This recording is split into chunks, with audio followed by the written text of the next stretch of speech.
يا مساء الفل. أكلتنا النهاردة أكلة شعبية، أكلة كلنا بنحبها، أكلة أيام زمان أمهاتنا كانت بتعملها، كنا بنحبها وهي سخنة. النهاردة العجة المصري، إزاي نعملها بكل سهولة وبمقادير مظبوطة. هننزل في طاسة بحوالي معلقتين من الزيت، بصلتين كبار متقطعين ناعم أو متقطعين مربعات، هننزل عليهم بمعلقة سكر، هنقلبها بس حاجة بسيطة، وبعد كده هنوطي عليها النار وهنسيبها خلاص لحد لما تبرد.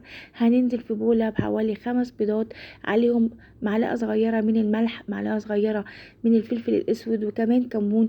هنربهم كويس قوي قوي قوي جدا علشان انا عايزة البيض يكون هش. بعد كده هننزل عليه بنص كوباية من اللبن، كمان بشر طماطمية، واخر حاجة الخضرة عبارة عن شبت وبقدونس وكزبرة، ولازم تكون كتيرة في العجة. بعد كده هننزل ب3 معالق كبار من الدقيق ومعلقة صغيرة من البيكنج باودر، هنقلبهم كويس جدا وفي اتجاه واحد. وبعد كده هننزل البصل لازم يكون بارد. وبعدين هنجيب صينية هندهنها زيت وهننزل بالخليط، هندخلها الفرن درجة الحرارة 180. هتطلع بالجمال ده، هشة، طعمها حلو جدا بجد.